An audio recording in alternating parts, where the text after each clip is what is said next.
Bonjour à tous et bienvenue dans ce nouvel épisode du podcast de Productive You. Je suis Priscille Livenay, l'animatrice de ce podcast. Pour ce nouvel épisode, je reçois un invité, une nouvelle personne que vous ne connaissez pas qui s'appelle Romain Olive. Bonjour Romain. Bonjour Priscille, bonjour à tous. Alors Romain et moi, nous nous sommes rencontrés il y a presque un an, C'est ça, puisque c'est toi qui m'as formé au Management 3.0 sur le exactement. module de base. Voilà, donc c'est comme ça que nous nous sommes rencontrés et nous avons donc gardé contact. Alors Romain, aujourd'hui, va nous parler d'un sujet extrêmement intéressant. Le titre, hein, qu'il a choisi, c'est, alors je lis pour pas oublier: «De consultant à dirigeant, l'avènement d'une entreprise humaine». Et alors moi, ça me parle beaucoup puisque j'avais déjà fait quelques podcasts justement sur ces entreprises, qui changent un petit peu de cap et puis surtout de fond et de vision. Alors raconte-nous tout. Déjà, qui es-tu, Romain? Ouais, on va commencer par ça, qui je suis. Alors du coup, ben, pour ma part, je suis consultant depuis, pas mal d'années maintenant. Je suis passé par plein de structures différentes, des très gros cabinets de conseil, des plus petits, des sociétés de services numériques également et cetera. Et puis j'ai pu, bah, du coup accompagner pas mal de clients différents aussi, que ce soit dans le secteur public, dans le secteur privé, qu'on parle de start-up, de groupes internationaux, et donc ça m'a permis de vraiment d'avoir une richesse organisationnelle finalement, de voir des choses, plutôt bien, enfin en tout cas, que je trouvais plutôt bien et puis des choses que je trouvais un peu moins bien finalement Mmh. et donc je me suis nourri de tout ça en fait, petit à petit suite à des changements et je vais dire en fait, grâce entre guillemets à la crise du covid, j'ai eu l'occasion de me poser la question de: «Est-ce que je continue dans ce monde du conseil finalement ou est-ce que je me dirige sur autre chose?» Et en fait, j'ai mêlé les 2 finalement et je me suis dit: «OK, je vais me lancer à mon compte, je vais me lancer seul, je vais tester ça». Donc je suis parti dans cette aventure finalement en fondant Imicène, du coup Imicène qui est mon entreprise. Alors j'en parlerai un petit peu plus tout à l'heure, Ouais. Mmh. mais la première chose que j'ai posée sur la table, c'est que Imicène est un mot finnois, donc de Finlande, qui veut dire humain. Voilà. Donc tout ça avait beaucoup d'importance pour moi. Alors Ouais. certains m'ont demandé pourquoi la Finlande? Je suis pas finlandais, hein, je je le Tu as précise. pas trop le look, je sais pas pour Non. toi? Exactement. En revanche, comme j'aime bien dire, il y a 2 raisons. La première, c'est que je suis plutôt amoureux de la Laponie et des pays scandinaves. J'adore cette région et la deuxième chose, c'est que les pays scandinaves sont régulièrement mis en avant, finalement, pour tout ce qui est innovation sociale, disruption Mmh. sociale, et donc tout ça faisait beaucoup de sens pour moi. Voilà pourquoi je suis allé, creuser les racines du nom de la société là-bas. Bon, en tout cas, je me lance tout seul, à mon compte et OK. 1re intention, c'est de me dire: «OK, c'est la première fois que tu fais ça, voyons si ça marche». Donc assez vite, au bout d'un mois à peu près, je me suis convaincu que ça allait fonctionner. J'avais mes premiers clients, donc c'était plutôt chouette, ça c'était Mmh très mh. bien. On reste dans le monde du conseil du coup, toujours Ouais, avec ce que je ouais. savais faire, donc tout est bien et puis ensuite, bah, je me suis laissé un peu plus d'un an finalement pour incuber l'idée de ce que devait être Imicène. Pourquoi? Parce que travailler tout seul, ça marche, j'y arrive, c'est pas un problème. En revanche, il me manquait quelque chose et ce quelque chose, c'était une équipe, en fait. Des gens avec qui, travailler, avec qui, porter une vision et puis vraiment essayer de faire des choses. Mmh, et puis Donc ça rejoint peut-être aussi un peu le nom de l'entreprise parce que quand on dit ouais. humain, on entend aussi contact, enfin il y a tout ça derrière la partie humain. Ouais, effectivement, tu soulèves un bon point et je pense que même si j'en étais peut-être pas tout à fait conscient au début, Mmh. assez vite ça m'a rattrapé. Je suis quelqu'un qui aime fondamentalement travailler avec des personnes, avec des gens et donc voilà, j'ai passé un petit peu plus d'un an à essayer d'incuber ça donc je me suis aussi appuyé sur des personnes de mon réseau, en fait, de mon entourage pour, bah, poser des questions, savoir ce qu'ils en pensaient et cetera.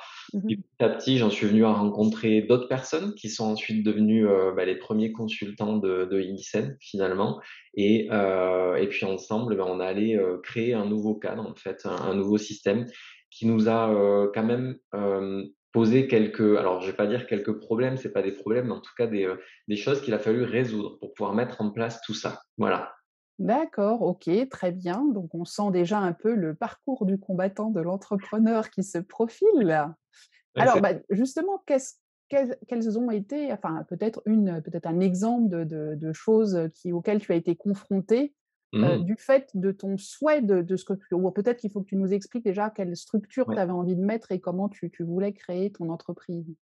Ouais, tout à fait. Alors du coup, il y a une chose qui était sûre, c'est que je voulais pas qu'on recrée un énième cabinet de conseil ou une énième structure. Il fallait que ça soit quelque chose de fondamentalement différent. Donc ça, Mmh. c'était, le concept de base. À partir de là, on a réfléchi à pas mal de choses et en fait, ce qui nous a permis d'avancer, c'est déjà de se focaliser sur ce qu'on vend finalement, sur nos services et un cabinet de conseil, du coup, va avoir des consultants qui vont être vendus à la journée. Ça, c'est le truc traditionnel que tout le monde a. Basé sur ça, on s'est dit, OK, qu'est-ce qu'on peut faire pour faire différent? Et donc, on s'est dit, on va travailler sur la rémunération. Comment peut-on rémunérer différemment? On va travailler sur la politique de congé. On va travailler sur comment on fait pour sélectionner ses missions, sur l'entraide, sur le fait qu'on ne voulait pas être forcément régional, mais peut-être plutôt national d'emblée, sur tout un tas de choses comme Mmh. ça qu'on a pu décanter. Et puis, tu me demandais un exemple, par exemple, comment dire, d'une décision qu'on a prise. Il faut savoir qu'on a travaillé avec un avocat pour pouvoir arriver à trouver le bon cadre juridique. Et donc, quand je suis arrivé devant l'avocat, alors avec mes premiers consultants, du coup, on y allait ensemble, on lui a dit, ben voilà, on a une première idée déjà, on voudrait que dans le contrat, on puisse mettre en place une notion de congé illimité. L'avocat m'a regardé un peu avec des gros yeux, alors spécialiste quand même des Mmh. organisations en niveau légal, et il m'a dit ça va être très compliqué. J'ai fait ah bon. Et pourquoi? Et en fait, c'est là où, en tant qu'entrepreneur, alors je savais qu'il y avait des limites sociales basses, je vais dire minimum à respecter, ce Oui, qui est bah, oui, normal. c'est ce que les roses des conventions et des fédérations et cetera, ouais. Ouais, donc ça, c'est tout à fait normal. En revanche, je me suis vu voir des limites hautes, en fait.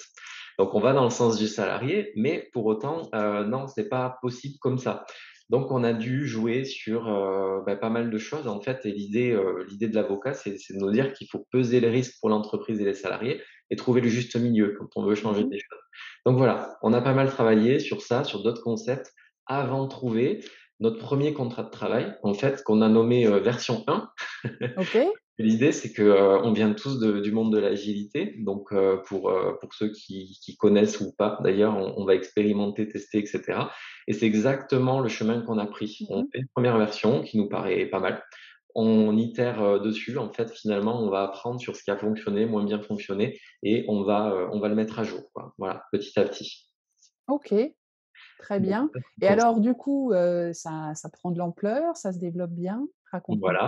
Voilà. Du coup, une fois qu'on a eu ce premier contrat de travail, on a fondé l'entreprise. Donc c'est une entreprise qui est jeune, très jeune même encore pour l'instant, puisqu'on l'a fondée, le 1er juillet finalement, Mmh donc mh. tu vois, ça fait que quelques mois. Néanmoins, aujourd'hui, on a réussi, à emmener d'autres personnes avec nous. Donc on est 6 à peu près, enfin pas à peu près, on est 6 salariés dans la structure, tous consultants, et une qui est, comment on dit? Business développeur finalement, qui est plutôt là pour nous accompagner. C'est une alternante qu'on encadre, et OK. surtout, on a travaillé vraiment à développer notre cocon, notre cocon, et surtout les valeurs qu'on veut mettre derrière ça. Ce qui est sûr, c'est qu'aujourd'hui, Priscille, on a une vision. Cette vision, on l'a posée d'emblée et on Mmh. s'y dit tous les jours. Alors je vais te la donner et je te Bah, la oui. donne telle qu'on la partage à tout le monde et à nos clients. En fait, elle est double. Il y a d'abord la vision externe qui est dépoussiérer le monde des organisations. Et alors, tu vois, on l'a un peu mise à jour parce qu'au début, c'était disrupter le monde des organisations. Finalement, on aime moins la connotation du mot disrupter maintenant. Ouais, Donc, ouais. dépoussiérer le monde des organisations. Et la vision interne, c'est donner la banane aux salariés pour aller bosser. Voilà, tu vois. Donc, ça parle OK, de lui-même et toutes nos décisions sont calées là-dessus. Voilà. OK. Ensuite, on a travaillé sur des valeurs. Nous-mêmes, on Mmh. s'est dit, OK, ce qu'au quotidien, déjà, après un mois, on mettait en place, on a réfléchi, quelles valeurs derrière on pouvait voir. Donc, on a parlé de notion de confiance. Ça, c'est un truc où on est tous très axés là-dessus. Quand on parle de confiance, c'est entre nous, c'est avec nos clients, c'est avec nos partenaires. Je t'expliquerai un petit peu plus après si tu veux bien. On a parlé de co-responsabilité. Ouais. Aujourd'hui, il n'y a pas un dirigeant des employés, il y a un groupe qui est responsabilisé sur l'avenir de la société.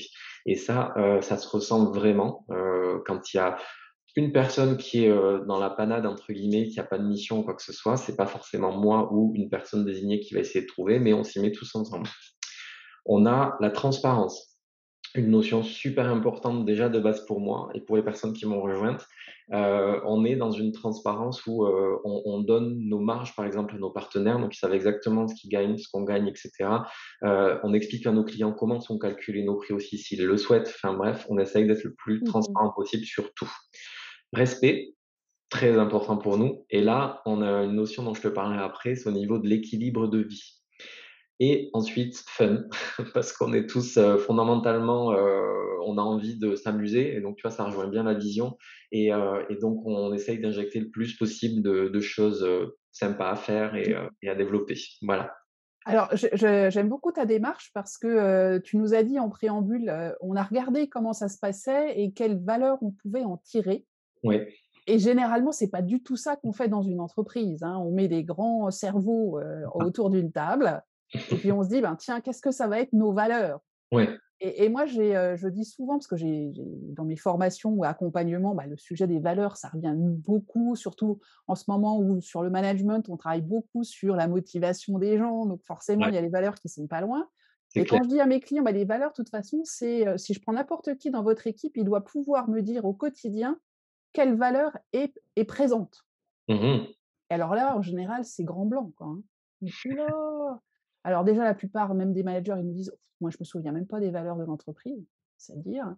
Et alors, du coup, en plus, dire comment elles se matérialisent au quotidien dans l'équipe, là, c'est silence radio, hein. Ouais, je suis Donc, d'accord. j'adore cette app qui est, à mon sens, la vraie valeur, quoi, hein. C'est pas un truc, écrit sur, un joli, document, au mur dans les salles de réunion ou dans les couloirs pour qu'on s'en souvienne, parce que justement, on a besoin d'avoir des rappels parce qu'on les vit pas. Exactement.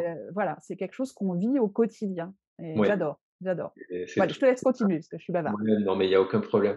Je voulais te soulever, par exemple, une notion là, quand je te disais respect, je te parlais Oui. d'équilibre de vie. Et tu vois, généralement, on entend équilibre de vie professionnelle, personnelle. C'est ce qu'on entend. Sauf qu'on s'est dit: «Ouais, mais on veut aller plus loin». Mmh. Donc quand on parle de respect, en fait, et qu'on parle d'équilibre de vie, pour nous, ça ne nous gêne pas que le personnel et le professionnel se mélangent. Bien sûr, il y a des choses qui restent du domaine personnel, des choses qui restent du domaine professionnel, ça c'est Mmh. OK. En revanche, on part du principe que une personne, peu importe, qui elle est, hein, elle a ses forces, elle a aussi ses points, «faibles», hein, entre guillemets, ou en tout cas des choses qui avec lesquelles elle se sent pas forcément bien et on veut que, bah, les personnes chez Emisen se sentent libres de pouvoir en parler de tout ça, tu vois? Moi, ce que j'ai vu aussi, par rapport à toutes les personnes que j'ai pu accompagner, tous les clients, c'est que, j'ai comme la sensation finalement qu'il y a une montée en pression au niveau du monde du travail et de plus en plus de choses qu'on n'a pas envie de voir, typiquement des burn-out. Et donc en fait, la façon dont on a créé Imicène et dans la façon dont on nourrit Imicène, c'est aussi de pouvoir laisser l'opportunité aux personnes, de se développer différemment, de prendre du temps pour eux, pour se reposer s'ils en ont besoin, parce qu'on est sur des métiers aussi avec du stress quand même, Mmh. et puis de pouvoir venir parler à qui ils veulent, à des collègues, à moi aussi, hein, je m'inclus dans le mot collègue, hein, je préfère préciser et de tout et de rien quoi, finalement. Donc ça peut être des sujets très personnels et c'est OK, en fait. Mmh mh. Voilà. Mmh. Donc là, tout ça, c'est vraiment chouette et pour te partager une petite anecdote, même 2 anecdotes, parce que j'aime bien partager les anecdotes. La première, c'est que, en fait, on est allé plus loin que ce que j'aurais pu imaginer. Si tu veux, on a fondé un espèce d'esprit qui va plus loin que de super collègues, finalement. Donc on est un peu comme une famille, si je reprends les termes de certains de mes consultants. Mmh. Dans le sens où, bah, tu vois, dès qu'il y en a un qui va pas bien, on est tous à guetter, à savoir ce qu'on peut faire pour lui, à s'accompagner. Ça va tellement loin que je me souviens même d'une fois où il y a un consultant qui avait moins rentré de chiffre d'affaires, en fait, et ça, c'est une notion, qui est importante pour notre fonctionnement et une autre consultante lui a proposé de lui passer du chiffre d'affaires, finalement, qu'elle avait généré pour que lui, lui soit «mieux payé» entre guillemets derrière. Et donc ça, je me suis dit: «Waouh, ah ouais, Ouais. ça peut le faire ça, OK». Bon, donc j'ai découvert des choses aussi et ça, c'est vraiment, vraiment chouette, en fait, à Mmh. vivre. Voilà.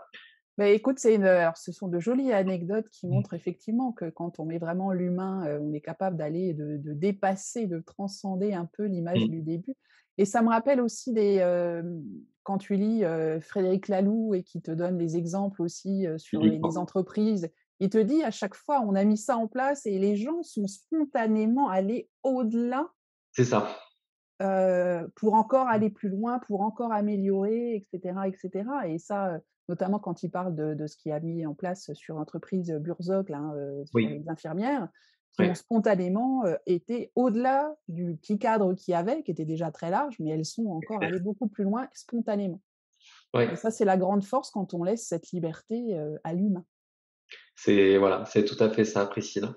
Et l'autre anecdote que je voulais te raconter aussi, c'est ce que je disais en préambule, on n'est pas régional, on est plutôt national. Donc aujourd'hui, on est que 6, mais on a des personnes autour de Toulouse, on a des personnes autour de Cannes, on a des personnes, qui vont être à Paris et puis vers Vernon, par exemple, à Pau aussi. Donc tu vois, on est un petit peu partout en France. Donc on a travaillé les 4 premiers mois, 5 premiers mois peut-être, sans se voir physiquement. Donc on a tout fait en distanciel. Et puis il y a quoi? Il y a 2 semaines, 3 semaines, je sais plus, on s'est vus pour la première fois, en fait. On a fait un premier événement ensemble et en fait, on s'attendait tous à avoir, tu sais, l'effet: «Ah oui, ben, en fait, tu es comme ça dans la vraie vie». Et ben, pas du tout. Ça l'a pas du tout fait. On s'est pas découvert finalement. C'était un peu «la stupéfaction» entre guillemets parce que, Mmh. on a tellement passé de temps à créer des choses ensemble à distance et à créer du lien que quand on s'est vus, on avait l'impression de s'être toujours vus quoi, finalement. Ça a fait un peu cette sensation. Donc c'était plutôt agréable en fait de se dire que même à distance, tu peux créer des choses comme ça. Ah oui, bah, ça, moi, je suis persuadée. Ouais, écoute, je m'en doute, mais voilà. Mais ah oui, mais enfin, il y a beaucoup de gens qui y restent, hein, je le sens pas, les choses passent pas à distance et Mmh. cetera. Ce qui est il faut juste se donner les moyens et faire attention et ça passe tout pareil. Enfin, Ouais, c'est mon ça. sentiment. Ouais, OK, exactement. très bien. Alors aujourd'hui, comment est structurée ton activité alors? Ouais. Alors, bon, déjà, on a 4 chemins, on va dire, 4 axes. Il y a, le conseil, finalement, où on infuse, des pratiques agiles, lean, management 3.0, du coup, tu t'en doutes, et conduite du changement. On est en train aussi de développer tout un axe RSE parce qu'on est quand même assez convaincu de pas mal de choses, autour de l'humain, mais pas que. Mmh. Donc ça, c'est un axe. Deuxième axe, c'est un organisme de formation que l'on a, qui est Calliope, avec qui on développe pas mal de choses. On a un troisième axe qui est autour du coaching. Donc, je suis aussi coach professionnel, mais on a d'autres personnes dans l'équipe qui le sont ou qui sont en devenir. Et l'idée, c'est de développer encore plus d'accompagnement humain, mais via le coaching professionnel cette fois-ci. Et un dernier axe qui vient de s'ouvrir il n'y a pas très longtemps, c'est une marque qu'on appelle Innocent Talk. Et en fait, l'idée, c'est de créer des conférences sur mesure, puisqu'on en fait de plus en plus, qui amènent du sens finalement pour les clients, peu importe où ils se trouvent, peu importe ce qu'ils souhaitent, en se basant quand même sur ce que l'on croit, parce que ça, Mmh. c'est quand même fondamental, et notamment toutes les pratiques des nouvelles organisations managériales, du management 3.0 une fois de plus, et autres. Voilà, l'agilité, etc. OK. Ça, c'est notre panel de marques, on va dire. Derrière, il faut voir qu'on est donc 6 salariés, mais qu'il y a aussi des freelances qui travaillent avec nous, sur du conseil, sur de la formation. Et donc on va dire que l'entièreté d'Imicène va représenter, une quarantaine, une cinquantaine de personnes à peu près, aujourd'hui. Voilà, Mmh. OK, donc OK. ça, c'est le constat. Maintenant, est-ce que tu veux que je te parle plutôt de comment c'est structuré à l'intérieur pour les consultants? Si on se Oui, focus. oui, oui, par exemple, ouais, ouais, parce que c'est assez, spécifique. Oui, c'est assez spécifique, c'est ça. Alors en fait, il y a plusieurs choses. Alors tout à l'heure, j'ai parlé d'une notion de congé illimité, donc ça, c'est un truc qu'on a mis en place effectivement. On part du constat que, bah, des fois, il y a des personnes qui, bah, par la pression de la mission et cetera, vont avoir besoin d'un sas de décompression. Cette notion de congé illimité permet à la personne Mmh. de le faire en fait, et ça, c'est vraiment super utile, et ça a beaucoup de valeur. Deuxièmement, c'est, par rapport au salaire. Donc comme je te disais, on est parti du constat qu'un consultant était vendu à la journée. En fait, notre idée, c'était de trouver le juste milieu, en fait, entre le monde du freelance qui te garantit la liberté et le monde du salariat qui te garantit la sécurité. Donc si Mmh. on se situe au milieu, nous, on s'est dit: «OK, on va assurer un salaire fixe qui sera le même pour tout le monde, moi inclus, une nouvelle fois, et en fait, la variation on va parler de variable entre guillemets derrière, sera indexé sur le chiffre d'affaires rapporté dans l'entreprise. Donc Mmh. ça permet de libérer pas mal de choses. C'est-à-dire qu'une personne qui a envie d'aller se former, il peut investir sur sa formation. Une personne qui a envie de prendre des vacances peut investir sur plus de vacances. Une personne qui a envie de gagner plus, mieux sa vie, il va pouvoir investir sur une mission. Bref, on a essayé de libérer tout ça comme ça. Donc ça, OK. c'est une deuxième innovation entre guillemets. 3e chose qu'on a mise en place aussi, c'est, par rapport aux décisions, comme je te disais, la co-responsabilité.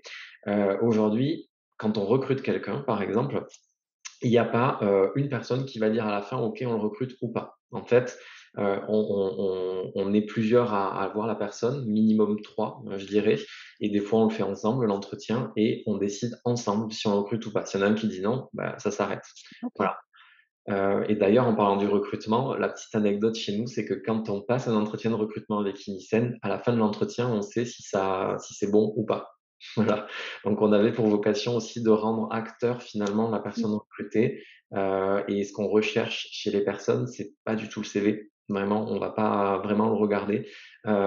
C'est plutôt, telle qu'elle est, en quoi elle croit et si elle est prête à contribuer à la mission, qu'on s'est fait nous, qui est de dépoussiérer le monde des organisations. OK. Voilà. Et je Il trouve y que en a c'est d'autres, une mais bon, je vais pas tous les étaler, mais il y en a pas mal d'autres et il y en aura encore plein d'autres, on espère.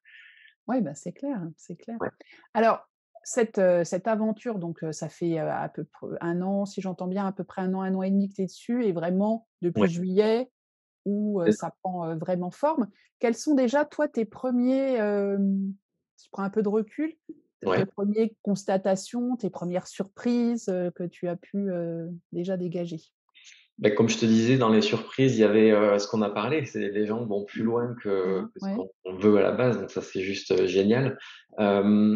Les constatations, alors après, si on va plus loin, c'est d'un point de vue, «commercial» entre guillemets, parce que ça, c'est souvent des choses qui intéressent. Hem, les clients que l'on peut rencontrer aiment pas mal notre modèle. En fait, Mmh. globalement, quasiment à chaque fois, on a des très bons retours. Le point sur lequel on se frotte, c'est, la dimension, en fait. C'est-à-dire que nous, on est encore assez petit, on veut travailler potentiellement avec des clients qui sont de différentes envergures et donc dès qu'on est sur des très gros groupes, là, il y a toujours des difficultés. On Mmh. arrive à travailler avec eux, mais des fois, on ferme les portes directement parce qu'il faut, par exemple, plus de 4 millions d'euros de chiffre d'affaires pour pouvoir travailler avec eux, ce genre de choses. Mmh. Mmh. Ce qui est assez paradoxal finalement, puisqu'ils cherchent de la nouveauté.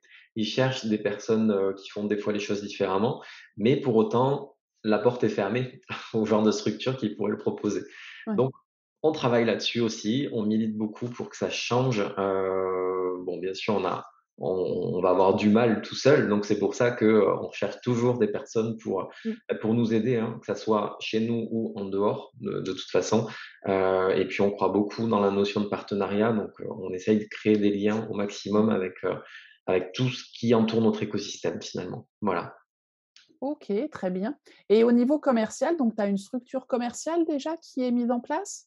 Alors non, tout le monde fait son commerce à OK. l'exception d'une alternante du coup sur laquelle on investit, qui est en train d'apprendre le métier finalement et qui monte de plus en plus, en compétences. Alors c'est assez marrant aussi et génial parce que cette personne du coup va assez loin et comment dire? Est hyper dynamique, va chercher des choses et cetera. Donc elle croit, c'est ça la Mmh. grande chose, c'est qu'elle croit dans ce qu'on veut faire. Et elle est dans le même cadre que nous, voilà. Il n'y a D'accord, pas OK. de notion de commerciaux ou consultants finalement. On est tous sur les mêmes métiers, sauf qu'une va être plus axée sur le commerce et les autres plus sur, les missions qu'on peut délivrer. Voilà. OK, très bien. Va falloir la garder parce que quand elle va retourner dans une entreprise, classique, ça risque de lui faire bizarre. Peut-être, ouais, je sais pas. Mais oui, oui, bien sûr qu'on veut la garder.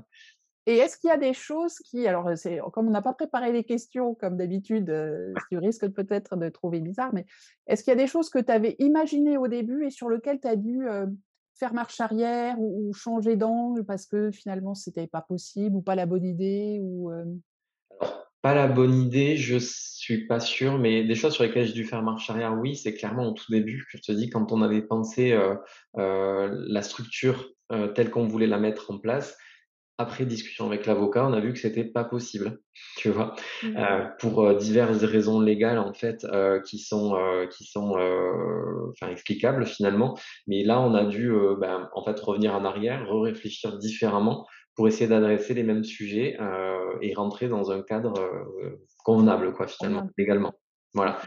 ça c'en est une. Après sur tout ce qu'on a mis en place, très honnêtement, aujourd'hui, tout fonctionne plutôt bien. Il y a une chose qu'on n'arrive pas encore à faire assez bien et qu'on aimerait faire mieux. Tu sais, on est parti du principe qu'on aimerait bien avoir une journée par semaine ensemble. Oui, Et on donc, dit on ça, s'est dit oui. le vendredi, voilà, on le bloque, il n'est pas vendu chez nos clients et dans l'idéal, on se vend, 80 chez des clients et 20 chez Emicem.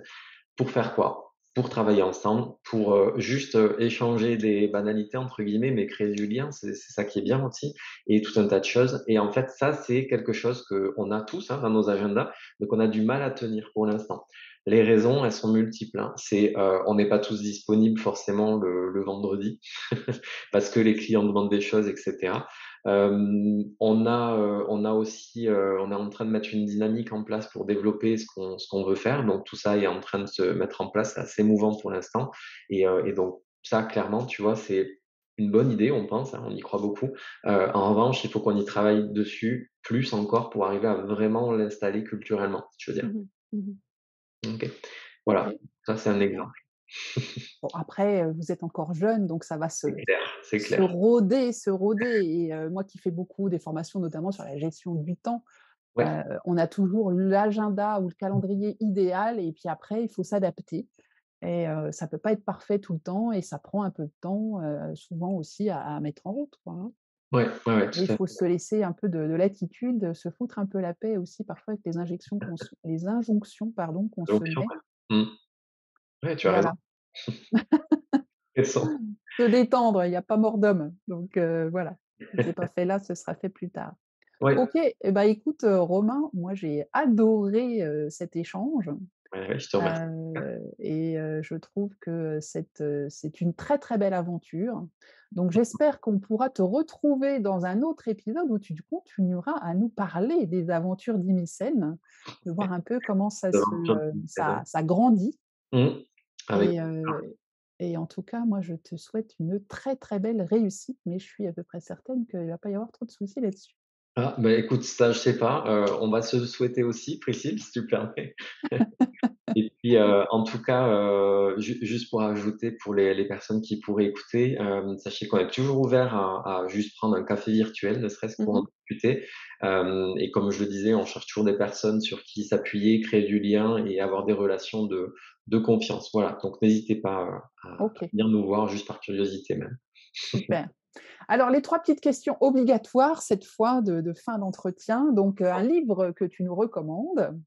Eh ben, écoute, j'ai réfléchi parce qu'il y en a beaucoup que j'aime bien, mais franchement, je crois qu'il y en a un que j'adore parce que quand tu le fais lire, ça ouvre de suite l'esprit des gens et c'est celui de Frédéric Laloux, le Reinventing Ah, Organization. j'aurais Voilà, voulu le faire exprès, j'y serais pas arrivée. exactement, c'est ça. Non, je le trouve bien écrit, forcément comme beaucoup et ce que j'aime bien, c'est que quand je le mets dans les mains de quelqu'un qui connaît pas forcément tout ça, c'est de suite Mmh. un éclairant finalement. Donc c'est pour ça que j'aime beaucoup celui-ci.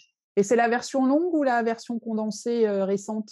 Les 2 sont très Les bien. 2. OK. Il y a une version illustrée aussi qui est encore, Oui, «mieux» entre guillemets parce que là, pour le coup, tu peux même le donner à des gens qui aiment pas trop lire. C'était c'est mon cas celle que à j'ai. Ouais. l'origine Mmh. et tu vois, je trouve que c'est pas mal. Oui, c'est vrai que la version illustrée est pas mal du tout.